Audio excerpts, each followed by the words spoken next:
Bayangkan, seorang pria yang dijuluki Bapak Republik Indonesia, namun akhir hidupnya berakhir di ujung laras senapan bangsanya sendiri di sebuah desa terpencil di Kediri. Kematiannya menjadi rahasia negara selama puluhan tahun, diselimuti kabut misteri yang sengaja dipelihara oleh penguasa. Siapa sebenarnya sosok yang ditakuti oleh Belanda, Jepang, bahkan oleh rekan seperjuangannya sendiri ini? Mengapa namanya sempat dihapus dari buku-buku sejarah sekolah kita? Hari ini, kita akan membongkar berkas sejarah yang selama ini terkunci rapat mengenai Tan Malaka. Bersiaplah untuk menelusuri jejak sang revolusioner yang hilang dalam pusaran pengkhianatan dan ideologi. Selamat datang kembali di kanal kita, tempat di mana sejarah dan misteri bertemu untuk mengungkap kebenaran yang seringkali pahit. Dalam episode spesial berdurasi panjang ini, kita akan membahas secara mendalam profil Ibrahim Datuk Tan Malaka. Kita akan melihat bagaimana perjalanannya dari Sumatera Barat hingga ke jantung revolusi dunia di Moskow dan Shanghai. Kita juga akan menganalisis spekulasi di balik eksekusinya yang tanpa pengadilan. Pastikan kalian menyimak hingga akhir karena ada detail-detail krusial yang mungkin belum pernah kalian dengar sebelumnya. Mari kita mulai perjalanan ini menyusuri lorong waktu sejarah Indonesia. Cerita dimulai dari sebuah nagari bernama Suliki di Sumatera Barat pada tahun 1897. Di sanalah Ibrahim lahir dalam keluarga bangsawan Minangkabau yang taat beragama, namun memiliki pemikiran kritis. Sejak kecil, ia telah menunjukkan kecerdasan yang luar biasa di atas rata-rata anak seusianya. Bakatnya ini membuat guru-guru Belandanya terkesan dan merekomendasikannya untuk melanjutkan studi ke Belanda. Namun, siapa sangka bahwa keberangkatannya ke Eropa justru akan menjadi benih awal dari perlawanan yang akan mengguncang pemerintah kolonial. Di tanah penjajah itulah, Ibrahim mulai melihat ketidakadilan yang dialami oleh bangsanya sendiri. Tiba di Belanda pada tahun 1913, Tan Malaka merasakan benturan budaya dan ideologi yang sangat keras. Ia tidak hanya belajar menjadi guru, tetapi juga melahap buku-buku filsafat dan politik yang dilarang di tanah airnya. Disinilah ia mulai mengenal paham Marxisme dan sosialisme yang sedang hangat-hangatnya melanda Eropa menjelang revolusi Rusia. Kondisi fisiknya yang sering sakit-sakitan tidak menghalangi semangat intelektualnya yang membara. Ia melihat ada harapan bagi kemerdekaan Indonesia melalui gerakan massa yang terorganisir.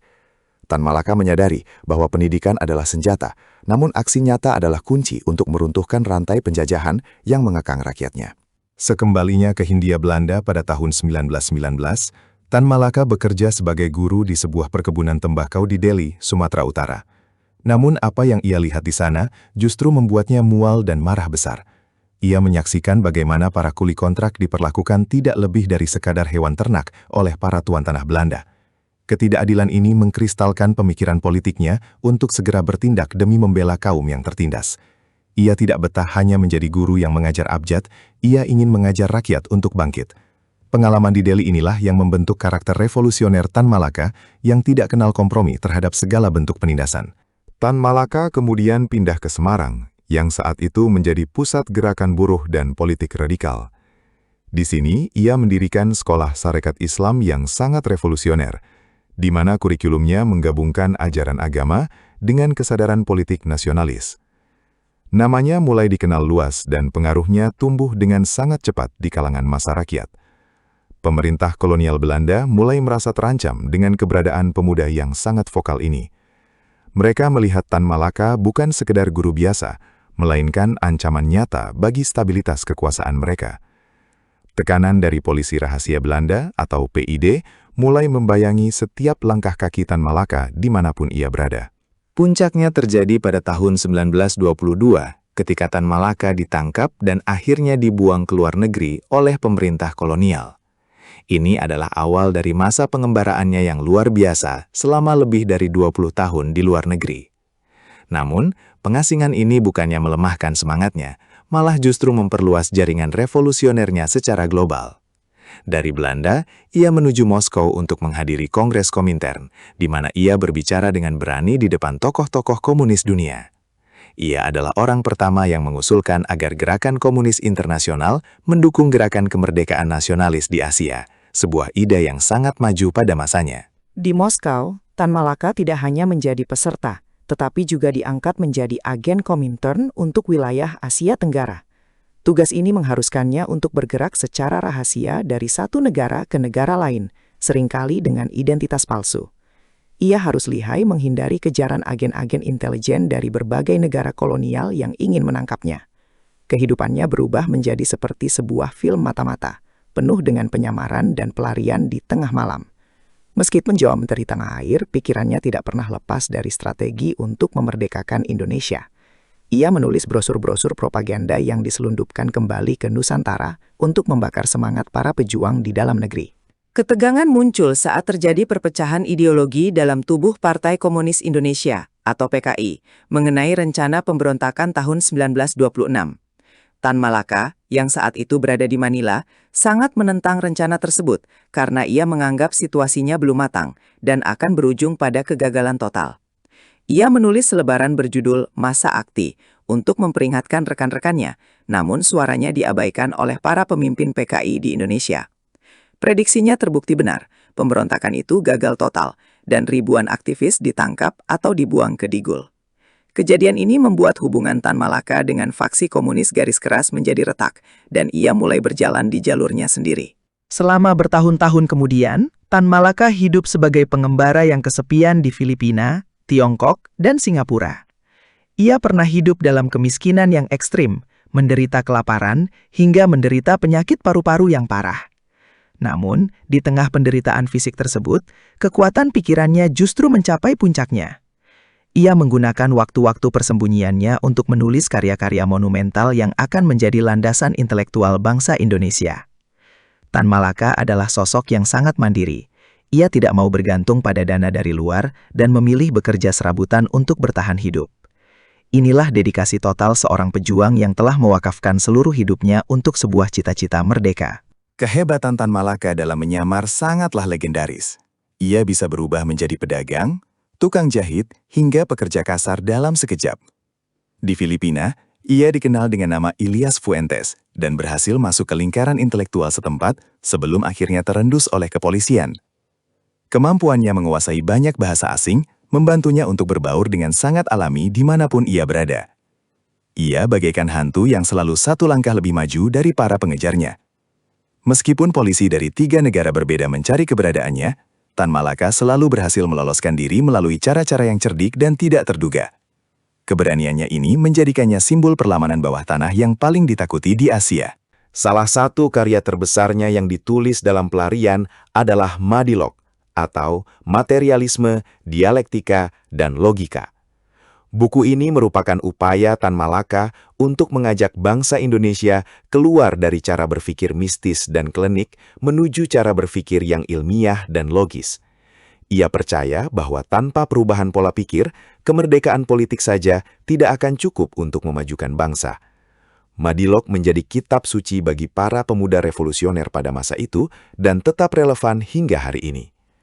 Tan Malaka ingin mencetak generasi Indonesia yang cerdas, kritis, dan berani menghadapi kenyataan dengan nalar yang sehat. Baginya, revolusi mental harus mendahului revolusi fisik agar kemerdekaan yang diraih benar-benar substansial. Ketika Jepang mulai menduduki Indonesia pada tahun 1942, Tan Malaka melihat peluang untuk kembali ke tanah air setelah 2 dekade di pengasingan. Ia masuk kembali ke Jawa dengan menyamar sebagai seorang mandor tambang bernama Ilyas Hussein. Di tambang batubara Bayah, Banten, ia bekerja bersama para Romusha, buruh paksa yang diperas tenaganya oleh tentara Jepang. Di sana, ia melihat penderitaan rakyat yang luar biasa dan diam-diam membangun jaringan perlawanan di kalangan pekerja. Tidak ada yang curiga bahwa mandor yang sederhana dan bersahaja itu sebenarnya adalah tokoh revolusioner kelas dunia yang dicari oleh banyak negara. Keberadaannya di Bayah menunjukkan sisi kemanusiaannya yang mendalam terhadap nasib rakyat kecil. Setelah proklamasi kemerdekaan pada 17 Agustus 1945, Tan Malaka akhirnya muncul ke permukaan dan mulai berinteraksi dengan para pemimpin republik lainnya. Namun pandangannya seringkali berseberangan dengan Bung Karno dan Bung Hatta terkait strategi menghadapi Belanda. Tan Malaka menginginkan kemerdekaan 100% tanpa kompromi, sementara pemerintah lebih memilih jalan diplomasi. Perbedaan prinsip ini menciptakan ketegangan politik yang hebat di dalam negeri yang baru seumur jagung. Tan Malaka percaya bahwa bernegosiasi dengan penjajah hanya akan memberikan kemerdekaan setengah hati. Ia mulai menggalang kekuatan massa melalui organisasi bernama Persatuan Perjuangan untuk menekan pemerintah agar tetap teguh pada prinsip kemerdekaan mutlak. Persatuan Perjuangan yang dipimpin oleh Tan Malaka berhasil menarik simpati dari banyak faksi militer dan pemuda revolusioner. Mereka menuntut agar pemerintah tidak melakukan perundingan selama tentara musuh masih menginjakkan kaki di tanah Indonesia. Gerakan ini menjadi sangat kuat sehingga dianggap sebagai ancaman bagi kabinet Sultan Syahrir yang sedang berkuasa. Konflik internal ini semakin memanas dan berujung pada penangkapan Tan Malaka serta beberapa tokoh lainnya pada awal tahun 1946. Ia dituduh melakukan upaya kudeta terhadap pemerintah yang sah, sebuah tuduhan yang selalu ia bantah dengan keras. Penjara kembali menjadi rumah bagi sang revolusioner, kali ini di tangan bangsanya yang baru saja ia bantu bebaskan. Selama berada di penjara, Tan Malaka tidak berhenti berjuang. Ia justru menggunakan waktu tersebut untuk menulis autobiografinya yang berjudul Dari Penjara ke Penjara. Buku ini mendokumentasikan perjalanan hidupnya yang penuh lika-liku dan penganiayaan yang ia terima demi cita-cita republik. Sementara itu, kondisi luar penjara semakin kacau dengan adanya agresi militer Belanda dan gejolak politik internal. Tan Malaka melihat dari balik jeruji besi bagaimana negara yang ia impikan sedang berada di ambang kehancuran akibat ketidaksolidan para pemimpinnya. Ia tetap yakin bahwa hanya dengan persatuan seluruh elemen rakyat, Indonesia bisa benar-benar merdeka dari segala bentuk dominasi asing maupun domestik. Setelah 2 tahun mendekam di penjara tanpa pernah diajukan ke meja hijau, Tan Malaka akhirnya dibebaskan pada pertengahan tahun 1948. Pembebasannya terjadi di tengah situasi genting saat terjadinya peristiwa Madiun yang melibatkan PKI pimpinan Musso. Tan Malaka dengan tegas menolak terlibat dalam aksi tersebut dan tetap setia pada jalur perjuangan nasionalis revolusionernya. Ia kemudian bergerak menuju Jawa Timur untuk menggalang gerilya rakyat melawan Belanda yang kembali menyerang. Di daerah pedalaman ini, ia mencoba menyatukan sisa-sisa pasukan yang masih setia pada cita-cita kemerdekaan 100%. Namun langkahnya ini justru menempatkannya dalam bahaya besar di tengah kebingungan loyalitas militer saat itu. Memasuki tahun 1949, situasi militer di Jawa Timur menjadi sangat kompleks dengan banyaknya faksi bersenjata yang saling curiga. Tan Malaka dan pengikut kecilnya terus berpindah-pindah tempat untuk menghindari patroli Belanda, sekaligus menghindari gesekan dengan unit-unit tentara resmi yang tidak sepaham. Di desa Selopanggung, Kediri, keberadaan Tan Malaka mulai terendus oleh sebuah unit militer dari Batalion Sikatan yang diperintahkan untuk menertibkan pasukan liar. Komunikasi yang buruk dan atmosfer saling curiga yang tinggi di masa perang gerilya menciptakan kondisi yang sangat rawan bagi terjadinya tragedi. Sang revolusioner kini berada di ambang maut justru di wilayah yang sedang ia pertahankan. Pada tanggal 21 Februari 1949, Tan Malaka akhirnya ditangkap oleh pasukan di bawah komando Letnan II Sukoco. Ia dibawa ke sebuah lokasi tersembunyi di lereng Gunung Wilis. Disinilah detik-detik terakhir kehidupan sang pemikir besar itu terjadi. Tanpa adanya pengadilan militer maupun sipil, perintah eksekusi dikeluarkan. Banyak yang menduga bahwa perintah ini adalah hasil dari inisiatif lokal akibat tekanan situasi perang. Namun ada juga spekulasi tentang adanya instruksi dari tingkat yang lebih tinggi. Tan Malaka menghadapi ajalnya dengan ketenangan yang luar biasa, seolah ia sudah lama siap dengan konsekuensi dari jalan hidup yang ia pilih. Satu tembakan mengakhiri nafas sang pejuang, namun misterinya baru saja dimulai. Setelah eksekusi tersebut, jenazah Tan Malaka dimakamkan secara sangat sederhana di sebuah liang lahat tanpa tanda di tengah hutan Selopanggung. Selama puluhan tahun, lokasi pasti makamnya menjadi misteri yang tidak terpecahkan dan sengaja tidak dipublikasikan. Pemerintah Orde Baru kemudian berusaha menghapus pengaruh pemikiran Tan Malaka dengan mengaitkannya secara sepihak dengan gerakan kiri yang dilarang. Namanya jarang disebut dalam buku teks sejarah resmi, dan jasanya sebagai salah satu pemikir pertama konsep Republik Indonesia sengaja dikubur dalam-dalam. Namun ingatan rakyat dan para pengagum rahasianya tidak pernah benar-benar mati. Mereka terus mencari kebenaran tentang di mana pahlawan mereka berada. Baru pada tahun 2007, sebuah tim peneliti yang dipimpin oleh sejarawan Harry Poze mulai melakukan penggalian di lokasi yang diduga sebagai makam Tan Malaka. Proses ini bukanlah hal yang mudah, karena harus berhadapan dengan birokrasi, penolakan dari sebagian pihak, serta kondisi medan yang sulit. Setelah dilakukan uji DNA dan analisis kerangka, ditemukan bukti kuat bahwa jenazah tersebut memang milik pria dengan ciri-ciri fisik yang identik dengan Tan Malaka. Penemuan ini mengejutkan publik dan membuka kembali luka lama sejarah yang belum kering. Bagaimana mungkin seorang pahlawan nasional dibiarkan tergeletak begitu saja di tengah hutan, tanpa penghormatan yang layak selama lebih dari setengah abad? Mengapa Tan Malaka begitu ditakuti, bahkan setelah ia tiada? Jawabannya terletak pada kekuatan ideologinya yang tidak bisa didikte oleh kepentingan manapun. Ia adalah sosok kiri yang sangat religius, seorang komunis yang menjunjung tinggi nasionalisme Indonesia, dan seorang intelektual yang tidak mau tunduk pada Moskow. Keunikan posisinya ini membuatnya tidak memiliki tempat yang aman dalam peta politik konvensional. Ia dianggap terlalu radikal bagi kaum moderat dan terlalu independen bagi kaum garis keras. Tan Malaka adalah sosok yang melampaui zamannya, dan itulah mengapa ia menjadi true crime terbesar dalam sejarah politik Indonesia, sebuah pembunuhan karakter dan fisik yang dilakukan secara sistematis. Warisan Tan Malaka bukan hanya berupa tulisan, tetapi juga semangat kemandirian bangsa yang ia sebut sebagai berdikari.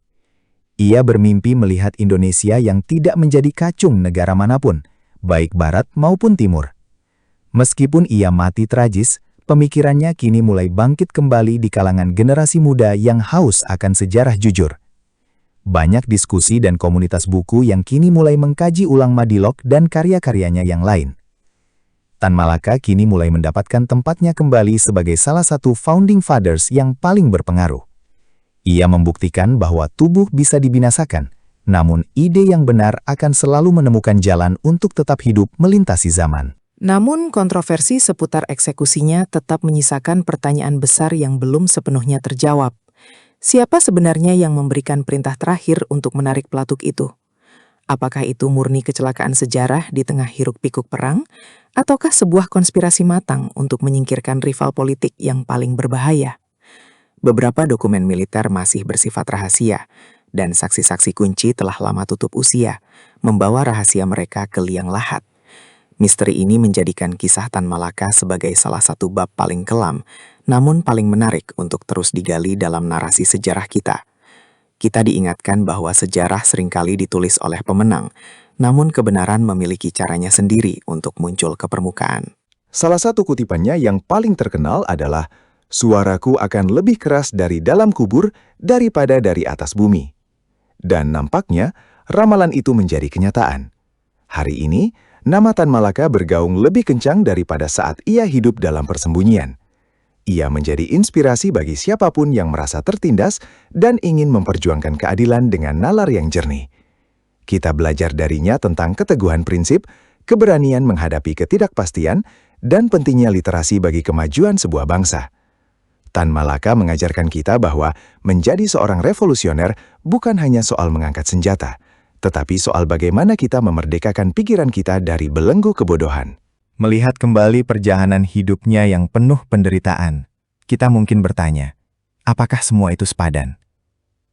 Tan Malaka hidup dalam pelarian, sering sakit, miskin, dan akhirnya dikhianati.